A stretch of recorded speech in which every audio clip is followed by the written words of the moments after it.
Welcome to How to Get on a Watchlist, the new podcast series from Encyclopedia Geopolitica.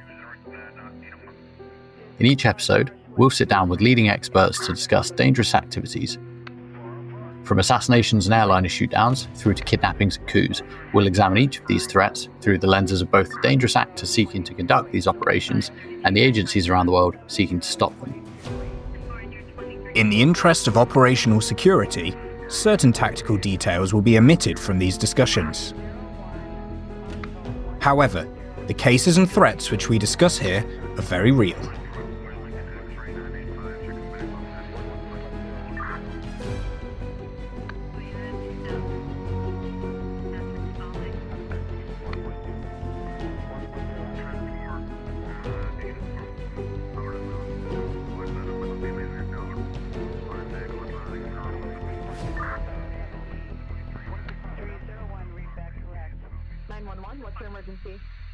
I'm Louis H. Besant, the founder and co-editor of Encyclopedia Geopolitica. I'm a researcher in the field of intelligence and espionage with a PhD in intelligence studies from Loughborough University. I'm an adjunct professor in intelligence at Sciences Po Paris, and in my day job, I provide geopolitical analysis and security-focused intelligence to private sector corporations. I'm Alexandra Szokiewicz, a co-editor of Encyclopedia Geopolitica. I'm a multilingual security and intelligence professional with a master's in international security from Sciences Po Paris. I've served in both consulting and in in-house roles, bridging the gap between analysis and operations, and focusing on threat identification and monitoring, geopolitical intelligence and strategy, and security support to various public and private audiences. So in today's episode, we're talking about how to fake your identity. We've got a particularly cool guest lined up to talk about this, Jonna Mendez. Jonna is a former chief of disguise who was recruited into the CIA in 1966, where she lived and worked undercover in multiple countries across Europe and Asia. Jonna's work included denied area operations in complex and high-risk locations, such as Moscow, East Germany, and Cuba. During her 25 years of experience with the CIA, Jonna was awarded the agency's Intelligence Commendation Medal, and she's a founding member of the Board of Advisors at the International Spy Museum in Washington, D.C. With her late husband, Tony Mendez, Jonna is the best-selling co-author of Argo, The Moscow Rules, and Spy Dust. In her latest book, In True Face, she recounts how determination and some good fortune helped her build an incredible career in the face of limited opportunities and some misogynistic expectations when it came to women in frontline intelligence work. The book is out now from Public Affairs Books, and we'll make sure we include it in the show notes. So, Jonna, thank you very much for joining us. Happy to be here. Thank you. Well, we're particularly excited about this episode because we always ask our guests the same question at the start, and that's how did you get into your line of work? And having read your autobiography, it's a hell of a story. So I'm really excited to ask this question. How did you get into your line of work? I always think that my answer disappoints the people that ask the questions. I was not recruited out of some, Ivy League university. They didn't come looking for me at all. Well, let's back up just a moment. I grew up in Kansas. The minute I could get out of Kansas, I did. I went to Europe to be at my best friend's wedding. And off they went to Italy. And there I was in Fulda, Germany. And I decided I didn't want to go back to Wichita, Kansas. So I went to Frankfurt, Germany instead. And in the train station, I made a series of phone calls. The first one was a mistake. I called the American consulate. They said, "No, dear, we don't do jobs." But then I called 3 American banks. Chase Manhattan Bank was the third bank I called. And I said, "I'm looking for a job. I'm an American over here right now looking for a job." And they said, "Do you speak German?" I said, "No." "Do you have a work permit?" I said, "No." He said, "Have you ever worked in a bank before?" I said, "I have not." And they said, "Well, why don't you come down and talk to us?" And I did, and they hired me. It was amazing. So that was my getting my foot in the door. I had a salary, I got an apartment, and it was the beginning of being in Germany. While I was working at that bank, I have to say this was back in the 60s, and it was like the American Army owned Germany. This is still after the war. It was a huge American presence there. Lots of soldiers. And there were this young group of American guys that came in the bank that I couldn't help but notice them. And one in particular was kind of interesting, and we started dating. And over time, I discovered his parents were in Vienna, Austria, and we traveled back and forth to Vienna. And he proposed to me a year and a half later, and I said, yes. But I thought I was dating a civilian who was working in that American melange, but it was actually, he was not a civilian with the military. He was an undercover officer with CIA. And he told me that after I had said I would marry him. And he said, this just makes it better. You'll love this. It's a lot of travel. It's very interesting work, blah, blah, blah. And so off we went. I was married to a CIA officer in Europe. And I needed a job because I always worked. And I discovered that as a wife of a staff officer, I could have a job in Europe as a contract wife. I didn't know that this was like the bottom category of female employment in the universe, but I became a contract wife, did some typing, did some filing, did all kinds of interesting small things. And that was how I got into the CIA. I didn't set out to join it. I had no career ambition to be there. It should have just fallen apart of its own lack of weight, but it did not. That was my entry into the agency. It turned out that I was a pretty good secretary, and people wanted to keep me. So even when we went back to the States, and then I became a real secretary, not a contract wife, but a real secretary, I very quickly rose to the highest level of secretary, worked for the director of my office. Again, that was another pivotal point. So I didn't want to be a secretary. I wanted to do something, to be something. I'm not sure how far you want this to go, but I was going to leave the CIA, my top tier secretarial job. And I told my boss this in a very conversational way. I said, I think the Smithsonian Museum might have a job for me. Something, I remember, I'm embarrassed now, something with substance to it where I could grow. And that boss, he always had known that I was an avid amateur photographer. And he said, well, what if you took some of our photography courses here at work? Now, these were unique courses using unique equipment given to our case officer cadre. We didn't offer them to just anybody. So it was quite nice that he said, here, take one of our photo courses. Take a lot of our photo courses. Just don't go. And that, oddly, was the entry point, or maybe it was the exit point from being a secretary and going into something that my heart could embrace. And what a truly inspirational career and story that you've just told us there. That's really fascinating. And you were a pioneer at the CIA and the first woman to hold the position of chief of disguise as well. And having described your first role as a contract wife, what were the most sort of challenging aspects of being a woman in an operational function for you? In your book, In True Face, you describe a system of glass ceilings, automatic demotions that are designed to block women from progressing, essentially. Is there any advice that you would have for women who are trying to make it in the field of intelligence and espionage these days? To all women in all fields these days, I have a couple of things I would say. I would say aim higher. I think women undersell themselves, and I think I certainly did. You hit this misogynistic wall, which does not just at the CIA, it's wherever you are. And a lot of people just kind of cower. It's like, oh, so that's where they draw the lines. I don't care what career field you're in. There's a line there, or there's a wall there. And I wonder how to tackle that. Well, I was methodical.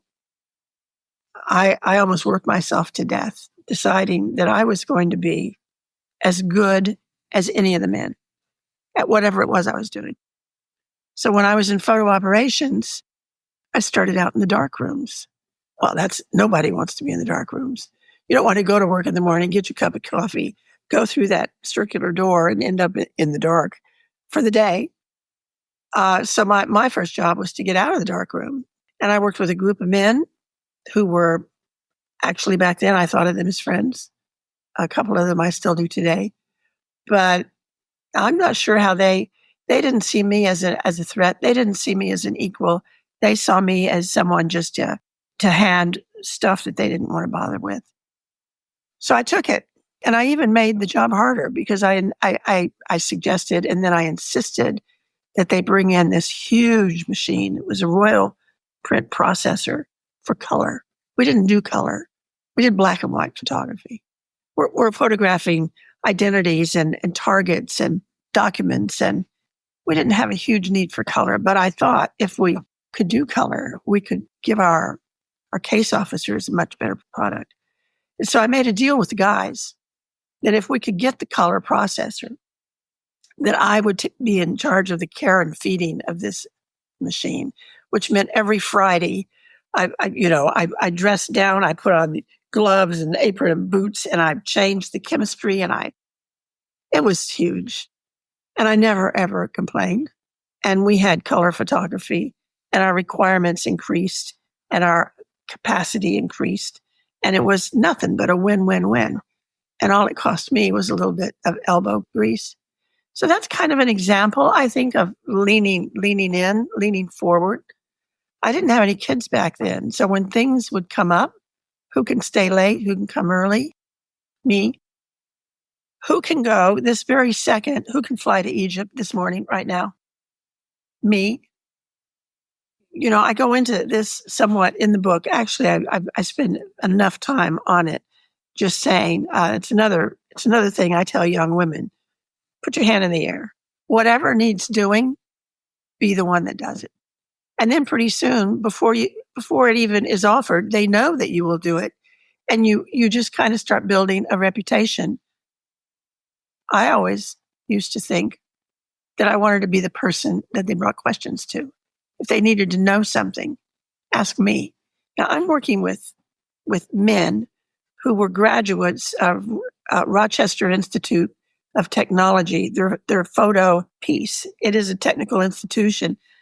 They're right next door to where Kodak used to be. And these guys knew all of the chemistry, all of the how to plot the toe curve of the film that we were working with. I knew none of that. But they ended up knowing that if they brought in a piece of film and they weren't sure what it was, they would hand it to me. Because I would develop like a little quarter of an inch at a time until I found, oh, here it is. This is it. And then we developed the whole piece of film. Now, none of that applies today because nobody's using film. But whatever people are using and whatever technology you're addressing, get smart about it. Let's talk a little bit more about clandestine photography and how that's changed over time. I'm really interested to learn about this. Yeah, what sort of things do a clandestine photography team have to think about when they go out in a hostile country and start taking covert photos? How does that even work? It starts with the requirement, and I would just mention as an aside here, when I talk about photography at CIA, I am not pretty much talking about 35 millimeter single lens reflex cameras. I'm talking about things that are not even recognized as cameras, concealed in other things that you'd never dreamed there could be a camera there. The whole thing is just tilted remarkably to one side and the other. But how do you decide what you're going to do? How do you decide what you're going to need? The first thing you have to do is figure out early on who you will travel with, because usually you go out in a team. We are positioned overseas so that we can quickly respond from overseas to overseas. All of our work is overseas. If you start out in Washington, D.C., you spend the first week getting an advance money, getting tickets, getting permissions, getting sign-offs before you can actually head to the airport. If you're overseas, you can be at the airport like in a couple of hours. So who are you going to go with? And you're always doing a kind of a vetting of the people you work with. Like if we become a team, if we're going to go, the two of us, and do this thing, do I have to compensate for something? Do I have to fill a piece of this job that he doesn't ever fill? Do I have to double check his packing list? Because we would get to places where if you didn't have it, you couldn't buy it. It didn't even exist there. Countries where any advanced film material is zero. Countries where developer and fixative, which is the way that you make your photographic image permanent, is not available in the local bazaar or market. So you always have this idea in the back of your head of who's your team, where's your team, what is your team. Second thing is what is the requirement, and that dictates what you take. What exactly do you need to do the job that's being presented? Understanding that sometimes the job will change and grow as you get there. It may end up being something that you're not quite prepared for. You have to be really flexible so that you can respond to those kinds of off-the-wall things that show up when you get where you're going. One of the jobs that I remember doing, it's in one of our books. I don't think it's in this most recent one. I went to a very third world country, and we had to disguise and document a man we were working with as a local in another name, in another job. So I had to make him an ID card out of nothing. I had a camera, and I photographed a document, and then we changed the document, photographed it again, found a place to laminated it. And I ended up with a new ID card for this guy with his photograph on it in his disguise. That I had all of that. We did all of that. But what I ended up with was an ID card that looked like it was brand new. And it didn't fly. This whole town, everything there was smudged and dingy, and so you couldn't have this bright, shiny thing. So I spent a morning pouring coffee on the document and then rubbing it across the driveway of this building and just trying to, abrade it, trying to age it, not in a sophisticated way, but trying to age it like it had been around for a couple of years. And it worked. At the end of the day, it worked great. And in that operation, this man actually, at a critical moment, had to flash that ID at a person. It made a huge difference. So you just mentioned making a fake ID, trying to make it look less new. And our episode today, of course, is about how to fake your identity. So what does the process to fake your identity look like? Where do you even start? Who's involved in all of that? Is there a very dedicated team for this, helping all the field officers with their disguises in the CIA, for example? Well, even when I was working, the technology was starting to intrude on a lot of the things that we wanted to do, things that we did. Tony and I used to sit and just kind of mull it over where to go next. It was clear to both of us that you can't do espionage from your armchair. It was also clear that it's a human endeavor. It's human. It's a person-to-person exercise. It begins with the case officer finding a source of information that he needs. And then you establish a relationship with that person. And then you establish an understanding with that person that it's to his benefit and to our benefit that we exchange that information. When you're doing that whole scenario, you end up reassuring the person that you're recruiting that we will have his back and that he can trust us. That's what it's all based on, is that trust. That's why he'll take a risk, not just a risk to himself, but sometimes a risk to his family. So you have to convince him, and you have to mean it, that if it goes badly, we will come and get him and his family. We will fix it. Once you get to that kind of place, then you can start talking about having an operation. But once we reach that agreement in our office, what would happen is we would set up a whole new file cabinet on this person and their family and their kids and their travel documents, their passports, their vaccination cards, their identities, and we would have them ready to go. Over the years of an operation, and this could be 20 years, these kids could be growing up, and he would bring us new photos. I always say he. It was almost always a he. He would bring us new photos of his family. We would update his documents. And then when something went wrong, when we had to move someone, we had pretty much what we needed to instantly move them across the border. A big piece of our business was staying on top of what were the requirements. What are the requirements today? We do this today. We did this during Argo. We were sending probes in and out of Iran, in and out of that airport in and out. What are the controls? What are those revolutionaries doing with the controls? Do they even know what the controls are? These are young students with guns, and they're running the airport, send our people in and out. We'd examine their documents. What did it look like coming in? What does it look like going out? That's just one country. We did that for almost every country in the world. So that if we have to move, go back to Argo. Argo, the documents that were given to the Argo, the 6 house guests that were rescued, they had entry chops and exit chops that had gotten them from Canada to, I think they went through Hong Kong, and then they were in Tehran. The people that did the chops in those documents had to be able to go back to the date that they theoretically, that group had come through Hong Kong, to the flight that they had come in on, because they also had tickets, to who's the immigration officer on duty that day, and what did his signature look like that day, and what was the color of his ink that day. And we had to replicate that. This is like running, I don't know. But we did it.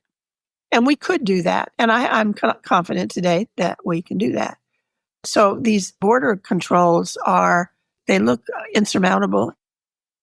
They're not insurmountable, but they have to be approached with incredible precision and a knowledge base of how those systems work.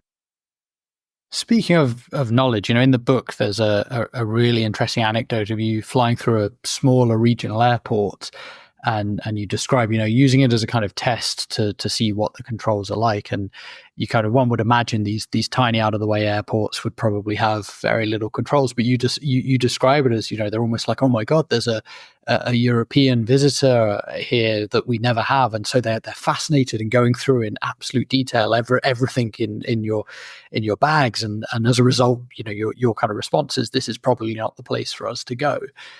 One of the kind of things that I really liked about the book is it's full of these really, really fascinating anecdotes of these kind of operations. And one thing you talked about a lot throughout it is kind of descriptions of prosthetics and masks, and they sounded pretty convincing. There's an anecdote, and I won't spoil it for readers because I really encourage them to go read this. It's a brilliant story of you getting somewhere that's pretty hard to get to, is all I'll say, wearing prosthetics. And I would imagine that requires a pretty sophisticated setup. And, reading it, I'm imagining almost a kind of Mission Impossible style, skin-like mask. How does that work? What are the more sophisticated disguises out there that are available to you? And how do you go about building and designing these things? Well, you don't do it by yourself. That's a fact. You have a group of people working on a problem like that. The mask that I think we're talking about was the culmination of actually a 10-year research and development program, R&D. We had people internally working on it. We had a facility in disguise where we could create multiples of things like that, but they had to be imagined outside of our walls. So we had a lab set up at a contract facility, and a gentleman there who brought to the fight a thing that we almost couldn't, and that was this lab-like environment. We, on the other hand, at Langley, we had a lab, and things were coming in and going out, and operations were hopping off, and people were getting tickets and flying away. And we did not have the regimented approach when we were looking at materials. What kind of materials are we going to use for this mask this animated mask we want to make? You have to go through a process. It's a scientific process of testing various materials under various scenarios, temperatures, humidities. We had that completely outside of our operational group. It took 10 years for them to find what we needed. And we had to have the good sense to just leave them alone and let them do it, not go busting in through their doors saying, oh my God, we have an emergency. Put down what you're doing and help us do that. Now, at the end of the day, when we did that mask that I wore to the improbable meeting, we did go busting down the doors. And we went in and said, stop everything. We have a really, really important moment coming up for our program. Part of it was if we could successfully demonstrate in that meeting the utility of this mask that we were making, we would have support from the highest levels of the United States government to proceed with our process, which is going to be really expensive, seriously expensive. And we got that. But when I went to that lab, when we knew, oh, we have 2 weeks to do this to get the final version, I went there like on day 3. I walked in the door and I could smell the aroma of burning rubber, like tires. We've all smelled this smell. It's horrible. And it was my new face. Something had gone wrong in the curing, and the temperature had gone haywire, and it had burned up. So we had to start all over again. So we had more than one process. We had operational people at Langley who were perfectly capable of working with these materials, but didn't have the environment that it required. And then we had a contractor facility that was just like nirvana. It was just out there. And they kept specific records and lab books and measured everything, and we could replicate their experiences. You needed both of those things in order to create the thing that we actually made. So then we had it, and it was time to demonstrate it, and that was a whole other thing. Wearing that outside of our buildings for the first time, wearing it to the heart of Washington, D.C., and demonstrating it to one of the most important people in the world. And what about when you don't have a lab handy? How would that work? I mean, we've talked about all of these very elaborate operations that involve meticulous planning, a lot of precision. What about more simple disguises? Any tips for anyone who's, looking to hide themselves in a hurry or doesn't have all that backup available, all these teams working for them to help them? When we were creating a disguise for one of our officers, not at Langley, where you did have a little bit of leeway time-wise, but when you're overseas and you're in your office and something's going to happen right now and someone needs a disguise, I think there's an example of that in the book. Somebody showed up. I just happened to be visiting this station. I was there to do a photo job, and something came up, and all of a sudden, all hands on deck, it's a disguise job, and we had nothing. We didn't have, nothing sophisticated. And so this is the heart of it, and this actually answers your question. What do you do? What do you do when you need something kind of quickly? The rule of thumb for just a regular, normal disguise, somebody would walk into my office, tell me where he's going, tell me what he's going to be doing, why he needs the disguise, how he's going to use it. And I could very easily come up with something that would serve most of his purposes. So we used to say, imagine someone's going to meet you in a cafe for coffee, and then they're going to go back to their KGB headquarters, and they're going to write a memo describing you. I just met with an American. This is what he looked like. He had everything in that memo, everything that he used to describe you. We wanted to be wrong. Start at the top. He had brown hair, wrong. He had blue eyes, wrong. He wore glasses, wrong. He had a mustache, wrong. It's just endless, just up and down the person. He smoked, no. He wore kind of loud cologne, no. He was married, no. You want everything that they put into that memo. This is that American that I met, and I'm hoping to see him again. But this is what he looked like. The idea was to make everything in that memo. Facial hair, yes or no. Curly or straight hair, yes or no. Did he have a pierced ear or did he not? Just endless, the details that people would pick up on. So that's kind of a broad approach to disguising someone. But then there are things like mannerisms. Like it doesn't matter what you do to me. If people who know me see me walking a half a block away, they'll say, Jonna, because I have evidently a unique walk, which I've never been able to characterize, but they say I do. So if you use your hands all the time, we give you something to do with your hands. That's the basic approach to disguise. Change those things that you can change. There are a lot of things you can't change.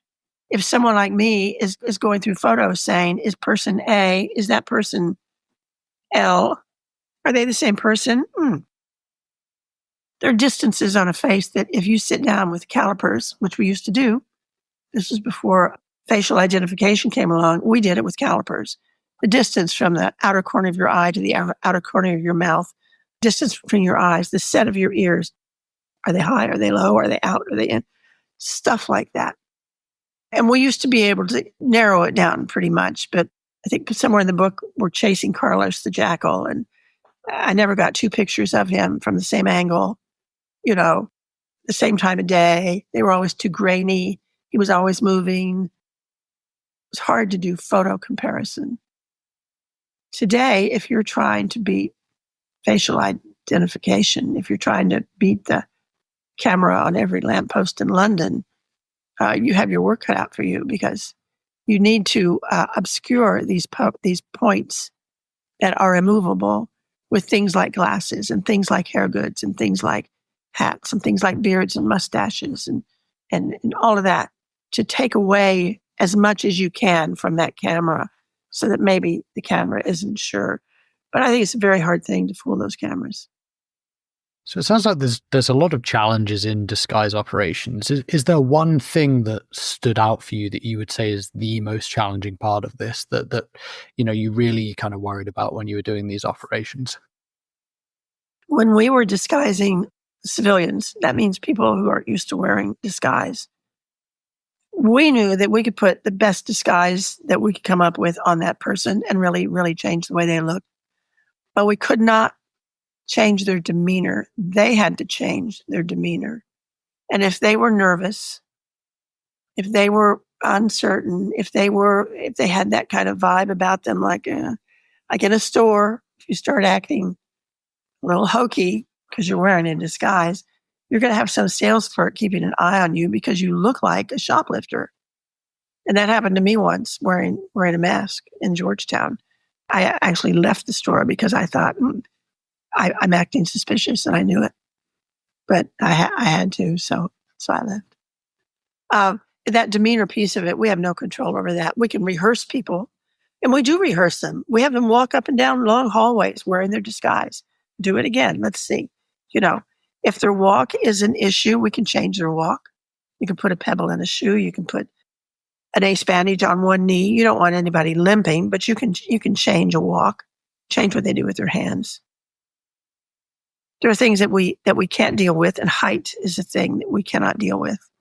I know when we first went into China, when the whole world went into China, we discovered that we were too tall. And even if we looked really tall, really Chinese, we still looked too tall, and it would draw attention. So the rule of thumb back then was sit down, either on a bike, and because of that, maybe we ended up with collapsible bikes that you could have in the trunk of your car. They could just click into place and you could pedal off. That's absolutely fascinating. We've been speaking to Jonna Mendez about how to fake your identity, and after the break, we'll talk about how counterintelligence teams try to thwart disguises and false identities.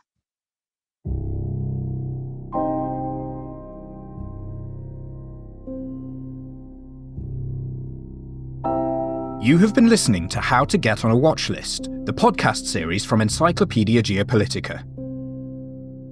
If you like this show, don't forget to check out our other content at Encyclopedia Geopolitica, which you can find at howtogetonawatchlist.com, where you can find our analysis on various geopolitical issues, as well as reading lists covering topics like those discussed in the podcast.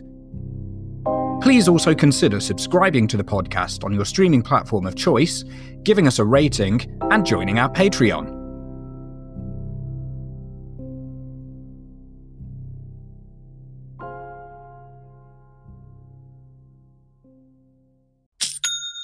When you think about businesses like Allbirds or Skims that are selling through the roof, sure, you think about a great product, a cool brand, and brilliant marketing.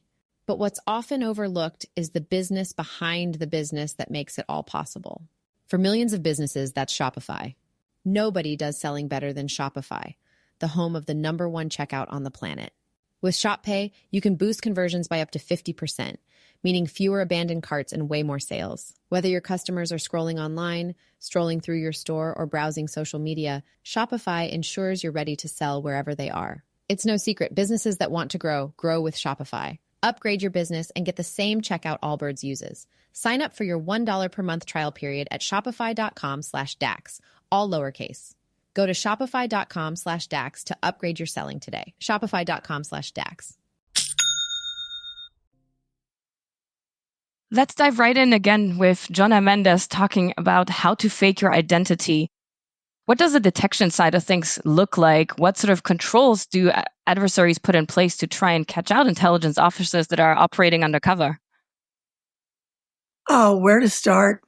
There's so many countries, so many obstacles in your way.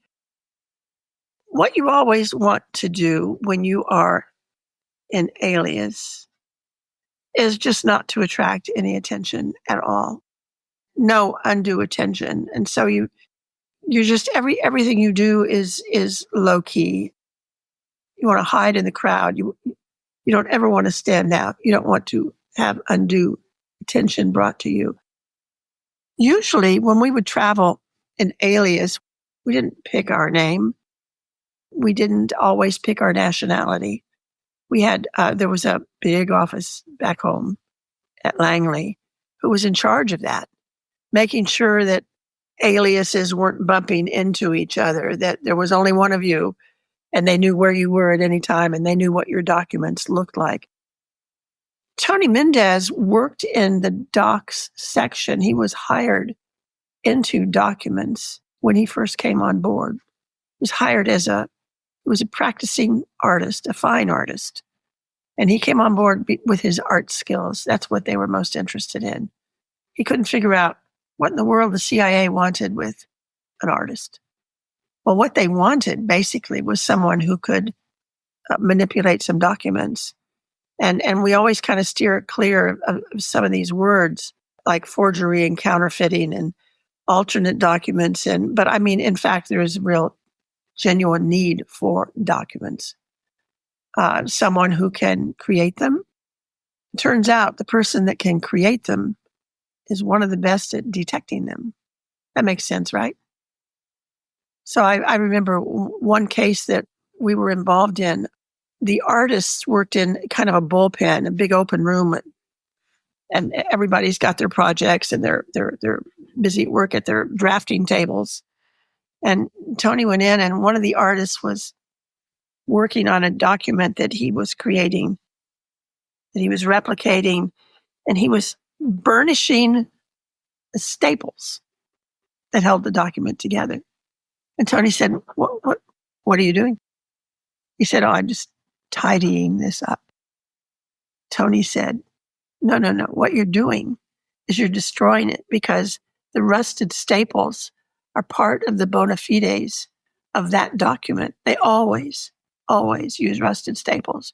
Not huge, but there's a little rust on those staples. That's one of the signatures. That's a real document. And without it, it's not. We also would find some of the artists when they're putting that back stamps into various documents, they had a tendency to want it to be pristine, kind of sharp and clear. But if you go look at your passports, your travel documents, you'll see all kinds of smudges and smears, and people in a hurry, they just slam it into your passport and off you go. And we had to ensure that our people that were creating documents or even altering documents had that point of view, because just really shiny, new, bright, crisp stamps almost jump out at you in a travel document like that. We were so interested in finding the errors in, say, terrorist passports, because they produced a lot of travel documents. All those terrorists moving around the world, most of them were traveling on fake documents. And they had like almost factories that would produce them. What we discovered early on is that those documents were full of mistakes. And because they were so quickly produced, they kept replicating their own mistake. And so we ended up doing a booklet that we would hand out to friendly liaison countries for their immigration officers. And the idea, it was page by page for the immigration officer.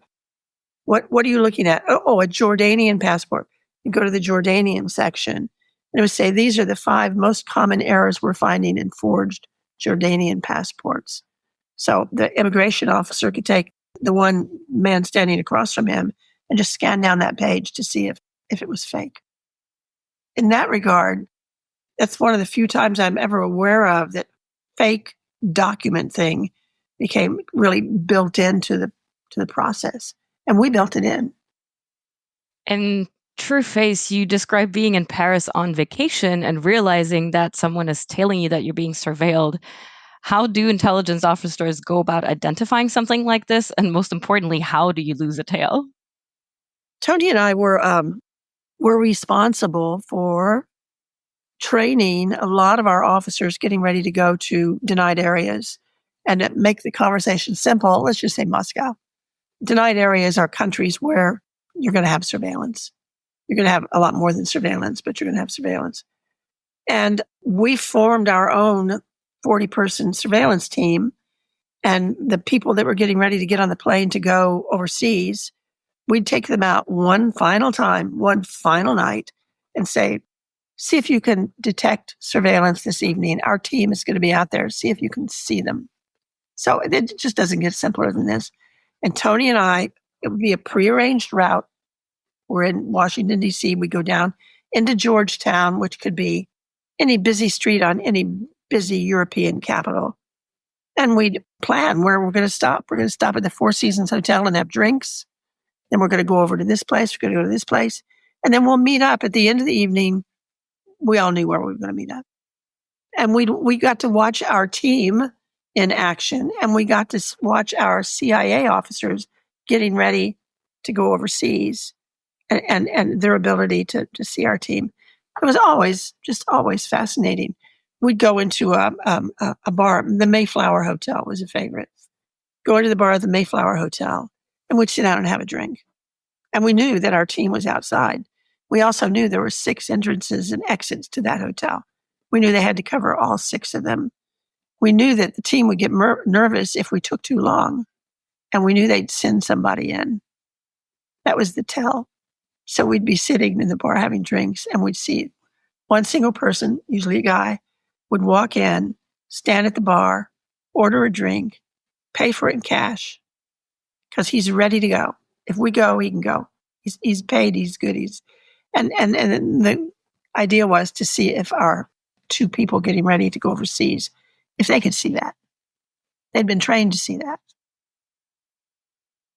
When I was in Paris, the last thing in the world, that trip, I'd been gone for some years. I'd gotten remarried, so my name had changed. And while I'd been in Paris a million times, it was always as Jonna Gazer. That was my first marriage. And now I'm Jonna Mendez. And we'd been in the south of France. We'd been with this princess. She gave music concerts. We traveled to Europe with her a lot. So I'm in Paris by myself. She had said to me, oh, because you'll be in Paris over the 4th of July, why don't you check with the embassy and see if they open the gates? And I've been in embassies where they have opened the gates before. So I called, they said, no, we're not doing it. I said, thank you very much, hung up.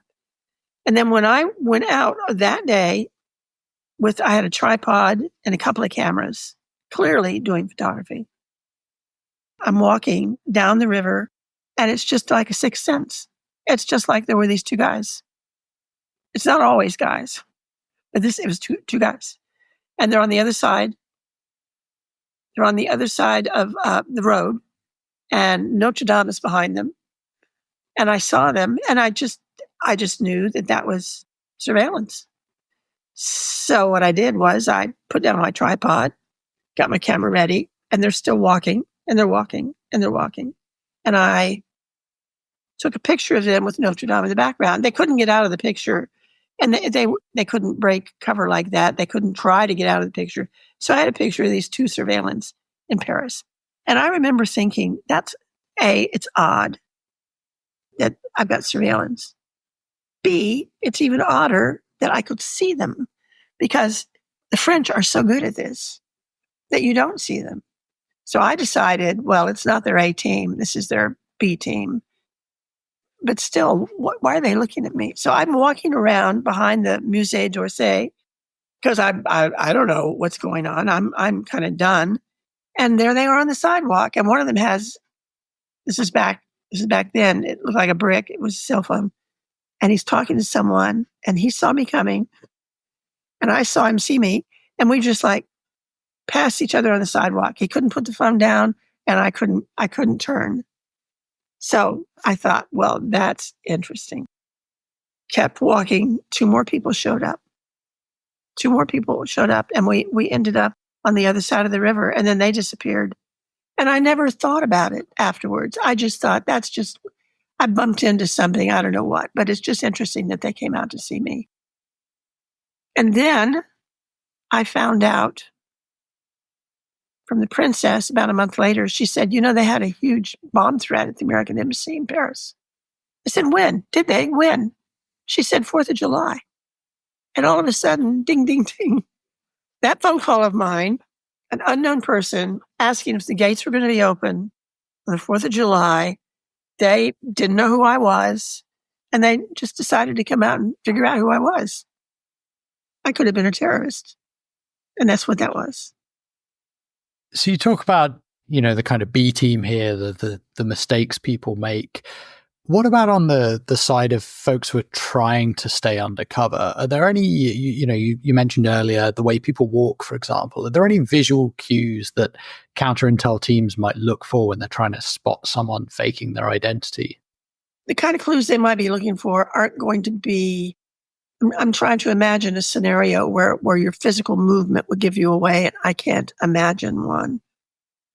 They're not just randomly looking at crowds, trying to find a particular person. Now, for instance, I'm thinking of Boston, the Boston Marathon. There was a bombing. And in that instance, it's one of the few that come to mind when the whole world is looking at the footage of that crowd. And they're looking and they're scanning. They're looking for the odd, the tell. What they don't even know what they're looking for. They're looking for the bomber, but how would they recognize him? And I don't know if you followed it there like we did here, but they very quickly found a backpack, and then the backpack is on the ground, and then they could go back and find the backpack again and find who was wearing it, and then they went after those 2 brothers and they caught them. To me, that was just such a one-off scenario. That your movement in a crowd, that your movement at a time like that could have actually led to identifying you as the target, as the person they're looking for. But in general, what's going to give you away is going to be more interactions with people that just don't come off as genuine, or you don't come off as genuine, or maybe you're wearing a disguise and you're uncomfortable in it. And because of that, you could look suspicious. Or maybe you hand someone a document that doesn't seem quite right. I don't know. Airports scan the people moving through those airports. And they have people in airports looking to see who's out of place, who doesn't belong, who to pull aside in some reason. The people that are going through luggage when you're coming through the airport, they're certainly skilled in all of that. But I think for a person really trying to for an espionage officer, you would not get caught up in one of those scenarios. You would avoid those situations. We try not to go through an airport in disguise. That's a dangerous place as far as we're concerned if you are wearing a disguise. And it's not that the disguise is going to give you away, but your behavior might. Let's continue a little bit on this because this is fascinating. And this theme of interactions in particular, you mentioned how dangerous it is to go through an airport in disguise. What if you have to do it? You did mention some interrogation resistance training that you went through. You mentioned that in your book. are there any particular tricks that counterintelligence teams or, for example, border officers at the airport would use to detect someone who's traveling under a fake identity? Something other than sort of the detection through a poorly done fake identification document or something like that. You mentioned already sort of the behavior, right? Can we go a little bit more into this? I think what you might see at an airport when you're pulled into secondary, which is the name of it, you don't want to be in secondary. That's when they say, could you please step over here with your suitcase? We'd like to have a chat. And in that chat, if you're an innocent person, you're perfectly willing to have the chat because you're not going to incriminate yourself because you've done nothing wrong. You don't have to have your defenses up. There's nothing to guard. There's nothing to hide. But if you are, say, bringing in a pound of cocaine or $100,000 in your socks or all these other things that are illegal that you could be bringing, then, or if you're on fake documents, then you're going to be nervous. And that nervousness is going to be like the first thing they look for. Because if you're not guilty of something, there's just simply no reason to be nervous. So your demeanor, again, gets out ahead of everything else. Like what's wrong with this guy? Why is he? Why is she? What's making her nervous? And that just encourages whoever's going to do an interrogation to kind of drill down and see what they can find. And what they find may not be what they're looking for, but they can have maybe some confidence that they're going to find something, or else you wouldn't be behaving the way you are, protesting, going to call your congressman, just endless. These conversations are endless. So you have to be careful in airports, just in general. And if you're an intelligence officer, Tony Mendez had a story. It's an interesting story because it was before Argo, but it was around the same time as Argo. Tony went into Tehran 6 months before Argo to rescue one person. And it was a very senior person, a member of the Shah's Savak organization, which was a dreadful organization, just full of outrageous behaviors. And anyway, the Savak guy was our agent, and he was reporting to us on what was going on. And we had the conversation at the beginning. If anything happens, if you need to be rescued, we will come and get you. And what happened was the revolution happened. The Shah was deposed. The Ayatollah came in. Everybody was looking for this one member of Savak because he was so senior. And if they found him, they were going to kill him. So Tony met with him. This is in a book called The Master of Disguise. Met with him in an attic of an old building and made a disguise for him. Turned him into a totally different man with a fake nose, and he became a Jordanian dealer in pipes for oil fields. Took him to the airport in his disguise with his documents. Had trained him. What are the names in your documents? What's your father's name? What's your mother's name? Blah, blah, blah. And Tony had a colleague take him to the airport and take him into the waiting area. And then Tony's colleague came to a glass door and said, I've lost him. I don't know where he is. He's in here, but they're boarding his flight and he's not here. So Tony, this is my fast-thinking husband, goes to the Swiss Air desk and says, excuse me, I just dropped off my grandfather and he's getting ready to board your Swiss Air flight to wherever it was. But I forgot to give him his heart medicine. Can you walk me through so I can give him his heart medicine? He needs to take it. He needs to take it the next hour. And so the Swiss Air guy is like, oh my God, yes, sir, come with me. Took him through security, took Tony, turned him loose in the, he said, you can find him. He's in here. They haven't boarded it yet. So Tony now is free and he goes in. The guy isn't there. So Tony goes to the restroom, the men's room, and there's a stall and one door is closed. And Tony's like, Mr. Corey, that was his fake name. Mr. Corey, they're boarding your flight. He says he sees this eyeball looking through a slit in the door. He said the guy was just petrified. So Tony got him back out, got him to the gate, got him with his colleague who was there, took him on the plane, and off he flew. And they saved his life. But it's that thing. It's, demeanor is, the guy he just folded under the pressure. And this was a big John Wayne kind of guy. This is not just a little bureaucrat. I just want to stay on that theme of pressure. This is a question I've been dying to ask you. In the movie adaptation of Argo, there's a really tense scene at the airport, and the Revolutionary Guard are kind of grilling the group as they go. Now, in the book, you mentioned this was added purely for entertainment value, and you note that this was Tony's favorite scene. So I was really enthused to hear that. But did you in your career ever have close calls like that really got the heart racing? Because that sounds like a really stressful situation. The one that comes to mind is doesn't compare. I was in Havana. I had just gotten off a flight.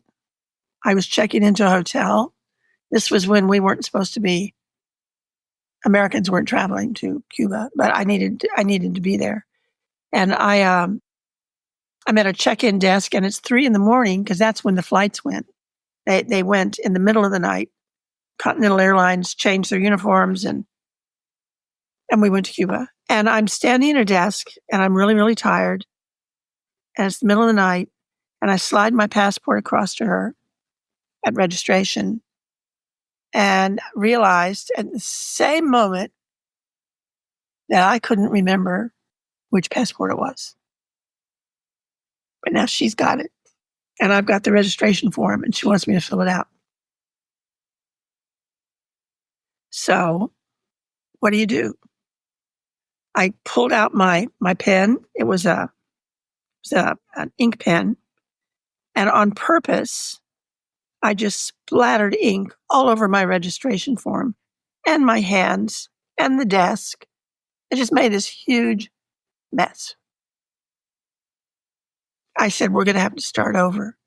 And I was like, I need to go wash my hands. And I said, let's just start over. So she gave me back my passport. I went and washed my hands. She cleaned up the desk. She covered it with something. And then I filled out her form. But it was just like, I couldn't think. How do you get your passport back? Excuse me, can I see my passport just for a moment? I want to check something. My name. That's as close as I ever got. I mean, mostly you're just on top of this stuff. You're on top of this stuff. But then every once in a while, you're not. That sounds really incredibly stressful, and it ties really nicely into this next question, which we like to ask all of our guests before we wrap it up. What kept you up at night when you were in the field? The thing that kept me up over and over, always, was had I done everything, every step, had I taken every precaution, had I been careful. Because every once in a while, one of our agents, our forward agents, would get caught somewhere. And when they did, it was just like in the heart, like, oh my God, did I do something? Did I cause that? That was your nightmare. And depending on where they were, it really would be a nightmare, because to be arrested in some parts of the world was years in prison or worse. And so just making sure the whole time I was working, people said, why did you stick with disguise so long? I said, because disguise, when I went into disguise, it was kind of a nice to have. Maybe you'll need this disguise that I'm going to give you. Maybe you'll use it. Maybe you won't. That's where it started. But once we started working with counter-narcotics and counterterrorism, disguise became a form of body armor. It would protect you. It would keep you safe. It would maybe do more than that. Here's my final story. I was at a cocktail party about a month ago at the International Spy Museum. Some old spies like me were there, and a bunch bunch of outsiders who supported the museum were there and were having drinks. It was really, really, really nice. And this man walked up to me in a suit and tie with a drink. And he said, Jonna, he said, do you remember me? And I said, no. He said, well, I remember you. He said, I came into your disguise lab years ago. There was an operation. You made a disguise for me. He said it was a pretty good disguise. He said, I always wanted to find you again to tell you that disguise saved my life. And I had a drink in my hand and I almost dropped it. I've met people afterwards. I usually don't remember them, but no one has ever told me. He's the only one. And I was so stunned by that I didn't say, let's go over here and sit down and talk. Tell me what happened. I didn't do that. I just said, that's the most amazing thing anyone has ever said to me. So I saw pictures from that event and I have a picture of him and I know who he was there with. And I'm going to track that man down because now I need to know that story. But I mean, that was kind of a wrapping up of a career in disguise. Someone to walk up to you and say that. It's probably happened more than once, but just to have this tall, good-looking guy tell me that I saved his life was a wonderful ending to that story. Wow, what a story. All I'll say is if you are that mystery man and you're listening to this episode, please do get in touch and we will connect you guys. Jonna, thank you so much for joining us. This has been an absolutely incredible discussion. We really appreciate you joining us. You've been listening to How to Fake an Identity with Jonna Mendez. Jonna's books, In True Face, Argo, The Moscow Rules, and Spy Dust will all be linked in the show notes, and they are truly fantastic books, so we really encourage our listeners to grab a copy of them. Our producer for this show was Edwin Tran. To all our listeners and our Patreon supporters, thank you so much for supporting How to Get on a Watchlist. If you'd like to become a Patreon subscriber, head on over to patreon.com/Encyclopedia Geopolitica to support the show. Thank you very much for listening. If you enjoyed this show, please consider checking out our other content at Encyclopedia Geopolitica. We'd also appreciate it if you could subscribe to the podcast, leave a review, or support us on Patreon. Thanks for listening.